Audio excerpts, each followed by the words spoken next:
गाना सुने हैं कि तय कर लो अब सत्य सनातन की छाया हो शासन पे और राम भक्त ही राज करेगा दिल्ली के सिंहासन पे। समझ गए ना? तो दिल्ली की जनता ने इस गाने को अर्थ समझा और राम भक्त को बैठा दिया दिल्ली के। चलिए, आपके मोदी जी तो जीत को हासिल कर ले, क्या जो वादा किए हैं दिल्ली विधानसभा के चुनाव में आपको जीत हासिल कर ले, क्या वादा? देखिए, वादा में उन्होंने कहा है, जैसे केजरीवाल ने कहा था कि हम महिलाओं बीजेपी की तरफ सपोर्ट ले रहे हैं। अब बताते हैं बात को, विपक्षी के दर से जो होता है ना, विपक्षी जो निकालती है घोषणा पत्र रहता है, लेकिन बीजेपी जो निकालती है ना संकल्प पत्र रहता है। जान लीजिएगा, ठीक ना? क्या भैया हम गलत बोलेंगे तो बोलिएगा। बीजेपी संकल्प पत्र निकाली है और संकल्प में लिखा हुआ है कि पहले जो बस की फ्री सेवा थी, जो भी फ्री सेवा थी सारी वैसे ही रहेगी, बल्कि उसको बढ़ा के 200 यूनिट से 300 यूनिट बिजली कर दिया गया है और फिर बसों की सेवा वैसे ही रहेगी। और बात बोलिए कि महिलाओं को 2100 ना देकर 2500 देने की बात है, प्रेग्नेंट महिलाओं को 21,000 रुपया देने का बात है, वृद्धा पेंशन बढ़ा के 1500 करने का बात है। तो बीजेपी संकल्प पत्र जारी करती है और जब बीजेपी संकल्प ले लेती है ना तो संकल्प को पूरा करने का काम करती है। सुन लीजिए, लोग कहते हैं विपक्ष पार्टी है और लोग भी जो कहते हैं जो कांग्रेस का समर्थक है, जो महागठबंधन का जो समर्थक है, लोग कहते हैं कि जो भारतीय जनता पार्टी के चुनाव में वादा पिछला बार जो किया था वो सब वादा पूरा नहीं हो रहा है, जैसे कि 2 करोड़ की बात हम बताते हैं, वादों की बात करते हैं। जैसे बीजेपी ने कहा था कि 2 करोड़ रोजगार, ये है कि नौकरी की बात की थी, सरकारी नौकरी की बात नहीं किए थे। आप जाके देख लीजिए कि प्रधानमंत्री मुद्रा योजना के तहत PMJY के तरफ कितने लोगों को 10 लाख रुपया मिला, कितने लोग उससे रोजगार कर रहे हैं। सुन लीजिएगा इस बात को, ठीक ना? और आप डाटा भी चेक कर सकते हैं, बहुत लोगों को रोजगार मिला। और विपक्षी का कोई काम नहीं है, 15 लाख रुपया बोलेगा कि काला धन आया नहीं, 15 लाख रुपया नहीं मिला, तो 100 टन का विपक्षी के बाबूजी ने लेके आया भारत में। 100 टन सोना जो था कांग्रेस द्वारा गिरवी रखा गया था, तो किसने लेके आया भारत में भैया? वो काला धन नहीं था जो देश को कर्ज में डुबा देने का काम किया था। 100 टन भारत में आया कि नहीं सोना? वो काला धन आया। और दूसरी बात 15 लाख का बात करता है, तो पहली बात कि 15 लाख देने के लिए मोदी जी ने नहीं कहा था, क्या बोला था कि भाइयों और बहनों विदेश में इतना काला धन है, अगर वो भारत में आ जाता है तो सारे हर एक के अकाउंट में 15-15 लाख तो यूं ही चल जाएगा, ठीक ना भैया? ये बात बोला था। लेकिन 15 लाख लगाने के लिए कोई 15 लाख लेने के लिए कोई लाइन में नहीं गया। लेकिन हमने इसी आंखों से देखा था कि 8500 लेने के लिए ना भैया बुरखा पहन के खटाखट लेने पहुंच गया था सब कुछ। तो आप बताइए, समझ में आ गया कि 15 लाख वाला बात सही था कि 8500 वाला बात सही था? चलिए, 2 सवाल आपसे और करेंगे। पहला सवाल है, क्या हिंदू राष्ट्र का समर्थक है?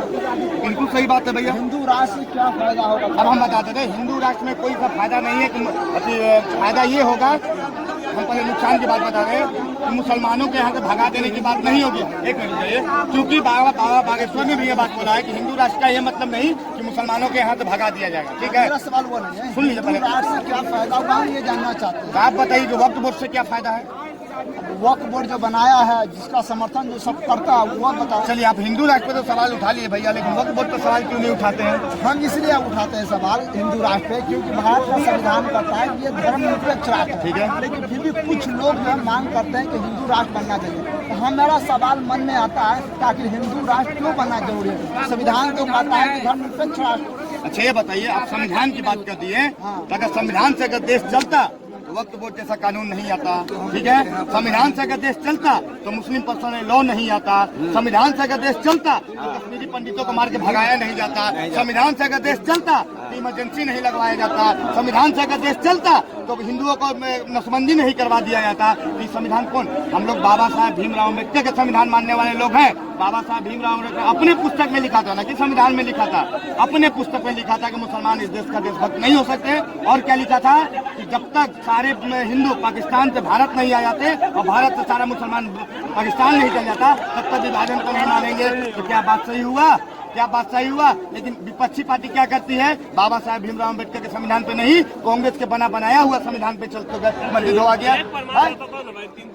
क्या बताइए ना, आपने तो बोला कि द्रौपदी मुर्मू गई तो गंगा जल तो छिड़का गया, तो बताइए ना भैया। अखिलेश यादव को हम हिंदू मानते ही नहीं है, वो यदु मुल्ला है। यदु मुल्ला, सुनिए, यदु मुल्ला है, सुन लिया बोलिए। हाँ, वो बिल्कुल सही बात है। वो मंदिर जाएगा, हम मंदिर धुआएंगे, बात खत्म। वो मंदिर जाएगा, हम मंदिर धुआएंगे, क्योंकि उसी के बाप ने राम भक्त में गोलियां चलवाई थी। हम बिल्कुल हम मंदिर जाएगा, हम जाएंगे। है? वही से हार यही चलते कहा जाता है ज्ञान की कमी है। वही से हार गए। अयोध्या से आ रही है कि फैजाबाद से आ रही है? फैजाबाद भाई, फैजाबाद बोलिए, अयोध्या मत बोलिए। अयोध्या विधानसभा सीट से देखा जाएगा तो 4000 वोट से बीजेपी जीती है। अगर ये बात बोलेंगे कि अयोध्या से बीजेपी हार गई तो अखिलेश यादव अपने आप को यदुवंशी कहने वाले, कृष्ण के वंशज कहने वाले, कृष्ण के नगरी मथुरा से क्यों हार गए अखिलेश यादव? ये हमको बताइए, ये हमको बताइए। आज बोल रहे हैं अखिलेश यादव का तो मंदिर धोआ गया, आप बोलिएगा इस बात को? अखिलेश यादव पापी है क्या है? अखिलेश यादव पापी है कि नहीं है? बताइए। नहीं है तो चंद्रशेखर रावण क्यों बोलेगे जो कुंभ नहाने जाता है वो पापी है? तो अखिलेश यादव तो कुंभ नहाने का पापी है? जाके चंद्रशेखर रावण से पूछो। आप विरोध किए चंद्रशेखर रावण का? दिखाइए वीडियो, देख लीजिएगा तो वीडियो नहीं बोले है कि नहीं? आप बताइए, आप बताइए हाँ या ना, हम आपसे पूछ रहे हैं, आप बताइए। बोले है ना, बोले है कि नहीं? इसी चंद्रशेखर बोले है ना कि जो कुंभ जाएगा पाप किया हुआ है पाप धोने जाता है, यानी अखिलेश यादव पाप किए पाप धोने गए। बोलिए इस बात को। तो मोदी जी भी गए, तो हम तो बोले हैं अखिलेश यादव को मानिए पापी है, अखिलेश यादव को मानिए पापी है। अखिलेश यादव को पापी है,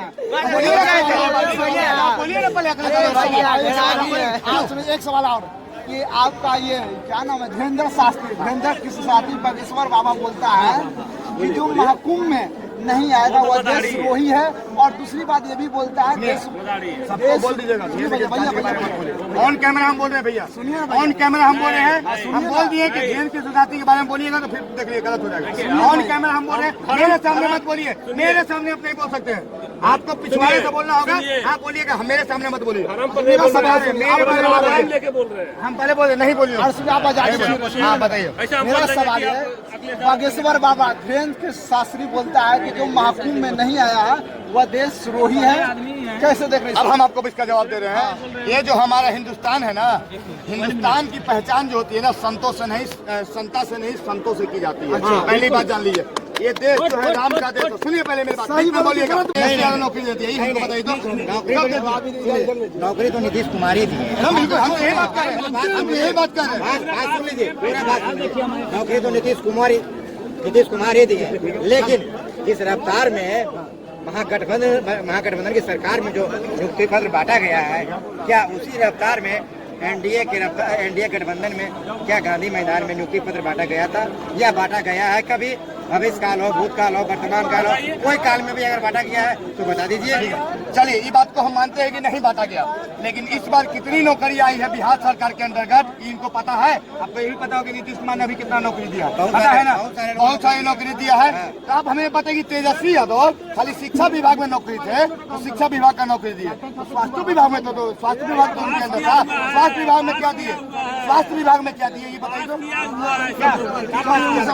हिंदू राष्ट्र बनना चाहिए बोलते हैं इन लोग का काम यही रहेगा, इन लोग का चड्डी भी फट जाएगा तो बस मोदी जी फट दिए, मेरा यही का नाम रहबे करेगा। आप बताए नहीं, हमको घुमा दिए, गलत बोले या सही बोले बागेश्वर बाबा? क्या सही बात बोले हैं? सही बात तो बोल तो दिए। देश जो सुनिए, ये देश जो है संतों के देश के, संतों के नाम से जाना जाता है, संता के नाम से नहीं जानता है। सही बोले, सही बोले।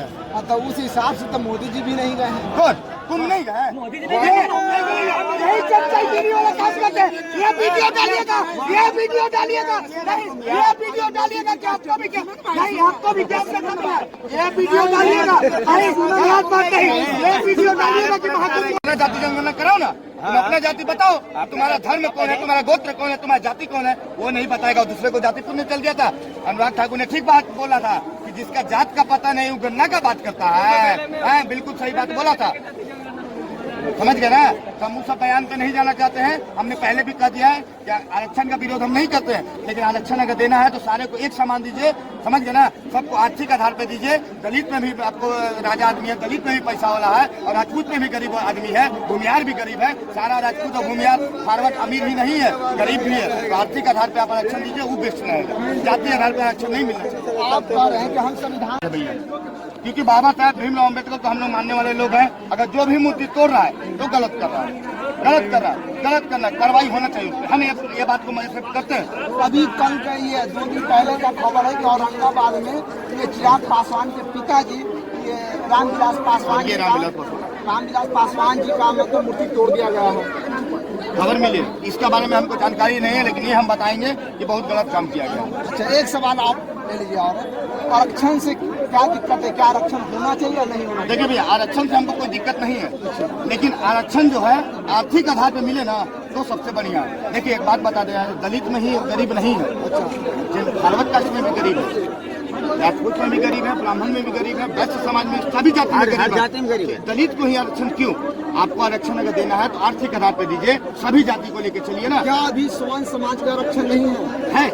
हम कहाँ करें? EWS पे 10% है। तो स्वर्ण समाज का जो आरक्षण है 10%, 9.5% आबादी है स्वर्ण समाज की जो जाति जनगणना हुआ है हिंदू समाज में लोगों का 9.5% आबादी, आरक्षण 10% मिला है। 10% में जो मिला